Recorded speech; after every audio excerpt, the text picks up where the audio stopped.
शिवसेना प्रमुख, उनके पोते आदित्य ठाकरे राजू श्रीवास्तव जी के प्रचार के लिए मुंबई से आए हैं। ये बहुत बड़ी बात है। और जब मैं मंच पर आया तो मुझे लगा मैं मुंबई में सभा ले रहा हूं। यही माहौल है, सब कुछ। राजू श्रीवास्तव जी, आपके हाथ में शिवसेना का तीर कमान है। ये तीर कमान जैसे प्रभु श्री राम जी का है, वैसे आदरणीय बाला साहेब ठाकरे जी का भी है। इस तीर कमान ने देश के दुश्मनों का खात्मा किया है बार बार। कश्मीर से कन्याकुमारी तक यही तीर कमान चलता रहा बाला साहेब ठाकरे जी का। तो ये तीर कमान लेकर आप लखनऊ के विधानसभा में जाएंगे, आप जीतेंगे और आप शिवसेना के पहले मंत्री भी होंगे। और देखिए, शिवसेना का जो विधायक होता है ना या सांसद होता है, उनको विधायक या सांसद नहीं कहा जाता, उनको शेर कहा जाता। ये शेर है। और शेर की दहाड़ जब गूंजती है, उठती है, तो पूरा देश सुनता है। जैसे बाला साहब ठाकरे जी के आप सुनते थे, उद्धव ठाकरे जी के आप सुनते हैं, आदित्य ठाकरे जी के आप सुनते हैं। हम जब मुंबई में घूमते हैं, मुंबई से पुणे तक कहां भी, बहुत हिंदी भाषिक लोग हैं हमारे यहाँ, लाखों। मुंबई में तो आधी मुंबई हिंदी भाषा में हम बात करते हैं। लेकिन जहां भी जाता हूं तो 10 में से 4 लोग सिद्धार्थनगर के होते हैं, 4 में से 1 डुमरियागंज का होता है। कहां से हो तो डुमरियागंज से बोलते हैं। तो ये हमारा रिश्ता है डुमरियागंज से, सिद्धार्थनगर से, यूपी से। लेकिन आपने जो वर्णन किया है ईस्ट इंडिया कंपनी का, ये ईस्ट इंडिया कंपनी जो है 10 मार्च के बाद आपको नहीं दिखेगी। ना गोरखपुर में दिखेगी, यहां से तो हर गए समझ लो वापिस, ना लखनऊ में दिखेगी। और यही परिवर्तन का माहौल रहा तो 2024 में ये ईस्ट इंडिया कंपनी दिल्ली से भी भाग जाएगी। और ये शुरुआत यहां से हो रही है, इस भूमि से, इस पावन भूमि से, ये गौतम बुद्ध की भूमि से। हमारी राजनीति शिवसेना की नफरत की राजनीति कभी नहीं रही। जरूर हमारे हाथ में हिंदुत्व का केसरिया है, हिंदुत्व का भगवा है, लेकिन हमारे साथ हिंदू के साथ मुसलमान भी है, सिख भी है, क्रिश्चियन भी है, क्योंकि हम सब राष्ट्रभक्त है। हम राष्ट्रभक्त की राजनीति करते हैं। किसके शरीर में किसका खून है भाई, ये 10 मार्च को पता चलेगा।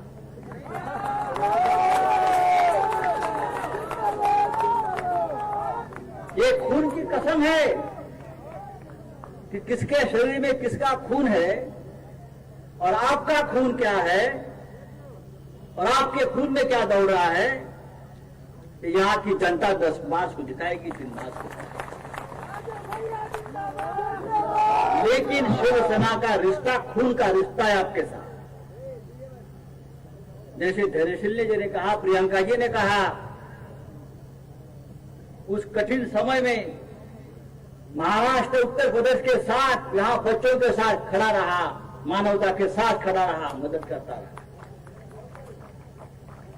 आपके लिए ईस्ट इंडिया कंपनी के लोगों ने आपके बच्चों को उत्तर प्रदेश के बॉर्डर पर खड़ा कर दिया, अंदर नहीं आने दे रहे थे।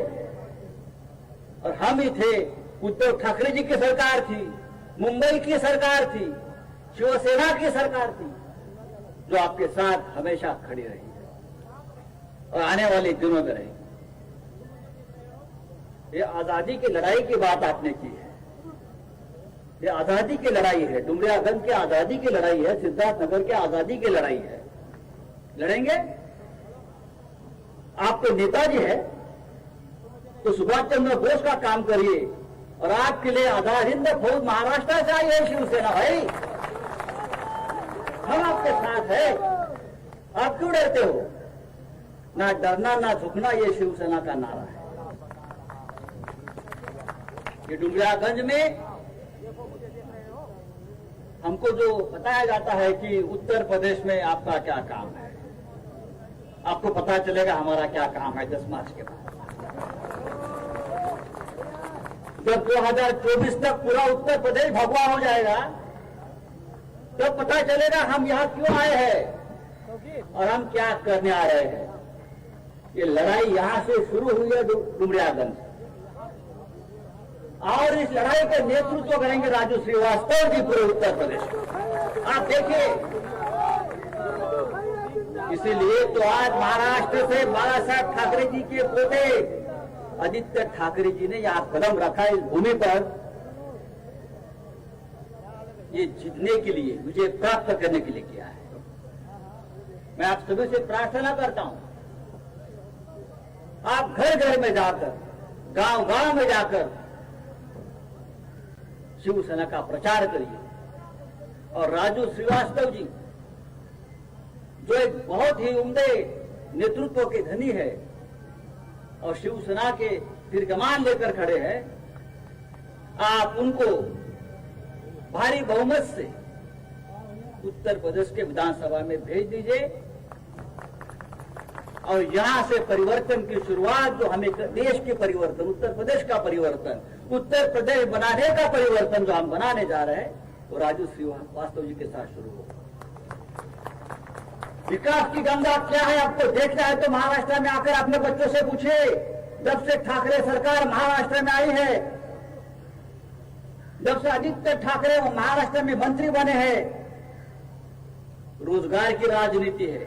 सिर्फ रोजगार देते हैं हम, घर का चूल्हा जलाने के लिए मदद करते हैं हम,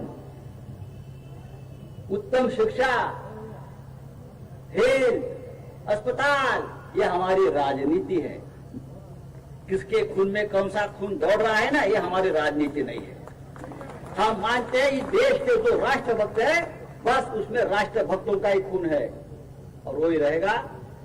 मैं अभी इतना ही कहूंगा भाई, ये शुरुआत है, यहाँ की भूमि से हुई है और हम सब राजू श्रीवास्तव जी के साथ खड़े रहेंगे और उनको विधायक और मंत्री बनाकर रहेंगे। जय हिंद, जय उत्तर प्रदेश, जय महाराष्ट्र, जय शिवाजी, जय भवानी। बहुत बहुत धन्यवाद साहब, आपने नई ऊर्जा हम सबके बीच में भरी है। अब मैं बुलाने जा रहा हूं महाराष्ट्र के पर्यावरण और पर्यटन मंत्री, युवाओं के दिलों के धड़कन, युवा हृदय सम्राट, हम सबके नेता आदरणीय आदित्य ठाकरे साहब को।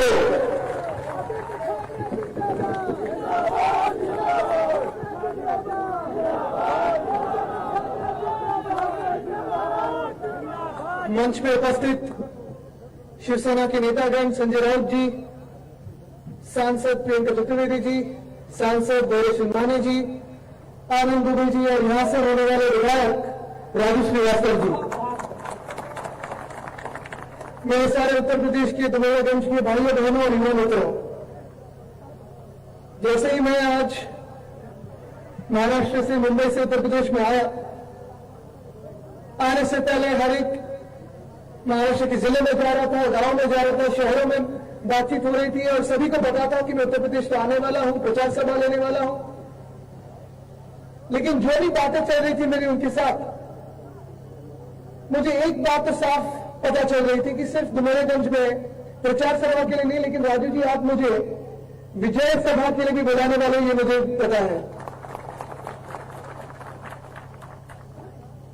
हर कोई जो मुंबई में है, जो हमारे इलाके में है, उत्तर प्रदेश से है, बहुत सारी बातें हम सुनते आए हैं, देखते आए हैं, न्यूज पे देखते हैं, अखबारों में पढ़ते हैं, लेकिन एक ही मुझे महसूस हो रहा है कि बदलाव की लहरें, परिवर्तन की लहरें यहां भी बह रही है। उत्तर प्रदेश में बदलाव होने वाला है, परिवर्तन होने वाला है। क्या मैं ठीक कह रहा हूं? परिवर्तन होने वाला है कि नहीं? आशा से, जो एक आशावाद की बातें चल रही थी, परिवर्तन की बातें चल रही थी, सपा से भाजपा तक आप लेके गए। 2017 का जो चुनाव हुआ, एक विकल्प करके आपने कमल को चुना, भाजपा को चुना, लेकिन जो भी सपने दिखाए थे वो सपने पूरे कर पाए हैं? कर पाए हैं? तो परिवर्तन होना चाहिए कि नहीं? जो भी उस वक्त हम सुन रहे थे, बातें सुन रहे थे, हमें भी महाराष्ट्र में लगा कि चलो उत्तर प्रदेश में कुछ नया होने वाला है, उत्तर प्रदेश में विकास की गंगा रहने वाली है, केंद्र में भारत सरकार इतनी 303 की बहुमत से बनी हुई है, यहां भी बहुमत है। कैसा बहुमत? जैसे कोई राजा तो बहुमत है, वैसे बहुमत की सरकार भाजपा की उत्तर प्रदेश में बन चुकी थी। लेकिन जो भी वादे थे, जो भी आशाएं दिखाई, जो भी सपने दिखाए, वो सपने सपने रह गए, सपनों का जुमला बन गया, लेकिन सपने खड़े उतरे नहीं। उतरे क्या? सिर्फ नफरत की बातें हो रही, सिर्फ दंगे की बातें हुई, डरावनी बातें हुई। अभी भी 5 साल बाद, यानी भारत सरकार तो 7 सालों से है, 2014 से है, बहुमत 2 बार मिली थी। अभी भी मैं देख रहा हूं कि उत्तर प्रदेश में जो भारी बहुमत मिली थी 2017 में, 7 साल भारत सरकार के और 5 साल उत्तर प्रदेश सरकार के भाजपा सिर्फ लोगों को डराते आ रही है कि ऐसे होगा, वैसे होगा, ये खतरे में है, वो खतरे में है। लेकिन खतरे में कोई हो नहीं सकता। ये श्री राम की भूमि है, श्री राम की भूमि है, ये तो अपनी भूमि है, ये अपना देश है। अगर आप देखिए शिवसेना की राजनीति देखें, तो हमारे जो शिवसेना प्रमुख हिंदू हृदय समेत बाबा साहेब ठाकरे हैं, उन्होंने हमेशा यही कहा है कि जब जब राजनीति करे तो वो लोगों के लिए करे, समाज सेवा के लिए करे, राजनीति नहीं लेकिन समाज सेवा करे। जब जब चुन के आए, सरकारें बने, तो हर एक को हक है, हर एक को अधिकार है कि अपना अपना धर्म की बातें कहे, धर्म के अधिकार में कहे। लेकिन उसी के आगे जाते हुए शासन ये धर्म के बारे में होता नहीं, शासन ये लोगों के लिए होता है। खून खून में फर्क नहीं होता, हर एक का खून लाल होता है। ये मानव धर्म की बात है। मुझे याद है 3-4 साल पहले हमारे महाराष्ट्र में भी किसान आंदोलन चले थे। हमारे किसान भाई बहन मुंबई की ओर चले आ रहे थे, एक मोर्चा लेके आ रहे थे, बड़ा विशाल मोर्चा आ रहा था। और तभी की जो भाजपा सरकार थे, जिसमें हम भी शामिल थे, हमें भी दुख होता है कि उस सरकार में हम शामिल थे, क्योंकि बहुत सारी गलत चीजें उस समय हुई। लेकिन अभी हम अच्छी शासन चला रहे हैं, महाविकास आघाड़ी चला रहे हैं। तब भी राजू जी उन किसानों को क्या क्या नाम नहीं कहे थे, क्योंकि उनका झंडा लाल था, उनकी खून का रक्त का जो खून का रंग था वो लाल था। उनको माओवादी कहा गया, उग्रवादी कहा गया, आतंकवादी कहा गया। लेकिन वो किसान थे, वो अपने हक के लिए चल के आ रहे थे। और मुझे लगता है वही चीजें अब भी पिछले साल यहां दोहराई थी। हुई कि नहीं? यहां लखीमपुरी कौन भूल चुका है? कोई भूल चुका है? और ये बातें अपने मन में है, दिल में है, कहीं ना कहीं तो एक जख्म दे चुके हैं। और इसलिए मैं जब देखता आया हूं, अभी भी जो कोई बातें चल रही थी, मैं राजू जी से पूछ रहा था कि यहाँ विकास हुआ कि नहीं। आप मुझे बताएं, ये तो प्रत्याशी है यहां से, आप मुझे बताएं विकास हुआ कि नहीं हुआ? नहीं हुआ। लेकिन फिर जो आपके यहाँ के अभी के मुख्यमंत्री है, जो कल के चुनाव के बाद भूतपूर्व मुख्यमंत्री बनेंगे, वो जब हमारे मुंबई में आते हैं, कभी कभी अलग राज्यों में जाते हैं, जो हमारे अखबारों में बड़ी बड़ी एड्स देते हैं कि इतनी इन्वेस्टमेंट आई, इतनी फैक्ट्री आई, इतने रास्ते बने, ऐसे हुआ। सच में अगर आओ तो रोजगार बढ़ा है कि बेरोजगारी बढ़ी है? महिला अत्याचार बढ़े है कि महिला सम्मान बढ़ा है? अत्याचार बढ़ा है। सामाजिक न्याय बढ़ा है कि सामाजिक अन्याय बढ़ा है? धर्म में एकता बढ़ी है कि नफरतें बढ़ी है? और ये फिर कैसी सरकार चलेगी अगर बेरोजगारी बढ़ रही है, सामाजिक अत्याचार बढ़ रहे हैं, अन्याय बढ़ रहा है, महिलाओं की अगर देखिए आप हालत, तो पेपर में तो कहते हैं कि न्याय दिया है, सुरक्षा दी है, लेकिन मुझे तो वो दिखता नहीं है। और यही अगर हम बदलना चाहते हैं तो मुझे लगता है परिवर्तन की जो लहरें हैं वो यहां भी आनी चाहिए। आप क्या तैयार हो परिवर्तन के लिए?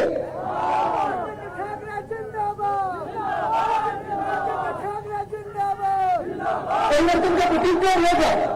परिवर्तन का प्रतीक हमारे प्रत्याशी जो यहाँ के उम्मीदवार है वो होगी कि नहीं? क्योंकि अभी भी ये लड़ाई खत्म हुई नहीं है। यूपी को बदलना है, उत्तर प्रदेश को बदलना है, आगे लेके जाना है, सबको साथ में आगे लेके जाना है। भेदभाव की राजनीति, नफरत की राजनीति दावनी है, सबको एक साथ प्यार से आगे जाना है। और मुझे लगता है इसी के लिए हम सब साथ में आए हैं। जैसे राउत साहब कह रहे थे, प्रियंका जी कह रही थी, मुझे लगता है धैर्य जी भी कह रहे थे कि हमारे मुंबई में काफी सारे यहाँ के नागरिक अभी महाराष्ट्र बन के रह रहे हैं, मुंबईकर बन के रह रहे हैं। उनकी जिम्मेदारी तो हमारी है, उनके प्यार के साथ हमें उनके आगे लेके जा रहे हैं, लेके जाएंगे। लेकिन राजू जी, मुझे एक ही बात याद है जो शायद हम जो भी कर पाए वो कर पाए हैं, लेकिन तो भी देश के लिए अच्छी बात नहीं रही है और एक घाव देके चला गया है। कोरोना का जब संकट आ रहा था, देश पे बढ़ रहा था, मुझे लगता है 23 से 24 मार्च का वो दिन था, जनता कर्फ्यू लगा था। और तभी काफी सारे उत्तर प्रदेश के हो, बिहार के हो, भाइयों बहनों, मेरे सारे उधर के लोग, नागरिक जो मुंबई में बसे हैं, उनको वापस गांव में आना था, अपने माता पिता के पास आना था, अपने परिवारों के पास आना था, अपने बच्चों के पास आना था। सारी भीड़ उमड़ चुकी थी। हमारे कुर्ला स्टेशन हो, छत्रपति शिवाजी महाराज टर्मिनस हो, अन्य शहरों में भी काफी भीड़ उमड़ चुकी थी। सारे लोग ट्रेन के स्टेशन पे गए थे और पूछ रहे थे कि ट्रेन कब छूटेगी, यहां से हम गांव कब जा सकेंगे, हमारे परिवारों के पास कब जा सकेंगे, मेरे माता पिता के आशीर्वाद कब ले सकेंगे। और तब हम स्वयं फोन कर रहे थे, मुख्यमंत्री उद्धव साहब ठाकरे, महाराष्ट्र के मुख्यमंत्री भी फोन कर रहे थे भारत सरकार को कि यहाँ के सारे नागरिक जो है, बिहार के हमारे भाई बहन हो, उत्तर प्रदेश के भाई बहन हो, डुमरियागंज के भाई बहन हो, वो सारे वापस अपने माता पिता के पास जाना चाहते हैं। कृपा करके ट्रेनें छोड़े, क्योंकि उनको अपने घर जाना है, देखना है कि माता पिता के पास कोई है कि नहीं है। संकट तो बढ़ रहा था, कोविड का संकट बढ़ रहा था, और तो भी भारत सरकार मानी नहीं। 1 मई तक वो ट्रेनें बंद रखी, ट्रेन बंद रखी। ये कैसी शर्मनाक घटना थी। और अगर आप देखते होंगे, टीवी पे भी चल रहा था सब कि काफी सारे काफले के काफले वहां से चल के आ रहे थे, लोग चल के आ रहे थे, महिलाएं अपने छोटे बच्चों को चल के आ रहे थे। और तभी उसी शाम को मुख्यमंत्री उद्धव साहब ठाकरे, जो महाराष्ट्र के मुख्यमंत्री है, उन्होंने एक अपील की, टीवी पे की, रेडियो पे की, हर जगह की कि ये देश अपना है, हम सारे लोग एक साथ हैं, ये कोरोना का संकट हम एक साथ लड़ सकते हैं। कोई भी अपने गांव में जाइए, मुंबई भी आपका गांव है, मुंबई में आप रहिए, हम आपके ख्याल करेंगे। अगले 2 महीनों तक राजू जी, अगले 2 महीनों तक मुंबई में भी, पूरे महाराष्ट्र में भी 500 से अधिक हमने कैंप्स लगाए। 3 बार का खाना पीना हो, योगा की कैंप्स हो, हेल्थ चेकअप हो, ये सारे करके जब ट्रेनें शुरू हुई, तब भी सबसे शर्मनाक घटना यह थी कि रेलवे ने टिकट कटवाने के लिए भी पैसे मांग रहे थे। और तभी मैं गर्व के साथ कह सकता हूं कि टिकट जो काटे हैं, टिकट के जो पैसे हैं, वो हमारे सीएम रिलीफ फंड से आए और हमने साथ में दिए हैं।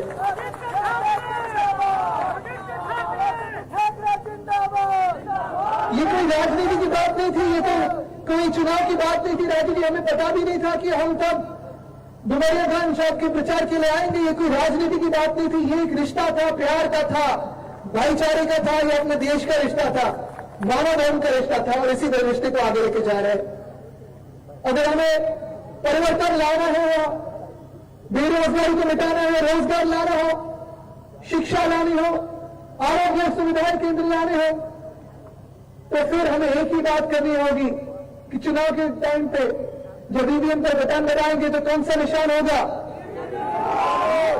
शिवसेना मित्र संघ का निशान कौन सा होगा? उत्तर प्रदेश की शान क्या? उत्तर प्रदेश की शान तीर कमान, उत्तर प्रदेश की शान। और यही परिवर्तन हमें आगे लेके जाना। जब आप परिवर्तन करने के लिए तैयार हो तो सब आप ऊपर करके मुझे दिखाइए कि ये परिवर्तन की ताकत है। मैं मीडिया के अपने सारे भाइयों से कहना चाहता हूं, ये सब हाथ अलग कीजिए। ये एकजुट, ये ताकत इस उत्तर प्रदेश में परिवर्तन लाएगी। और मैं ये हम निश्चित कह सकता हूं कि राजू जी 10 मार्च को परिवर्तन होगा, नई सरकार बनेगी और विधायक बनेंगे। धन्यवाद। जय हिंद, जय उत्तर प्रदेश, वंदे मातरम। बहुत बहुत धन्यवाद साहब, आपने हम सबके बीच में गलत की ऊर्जा भरी है। हमने 3 मार्च को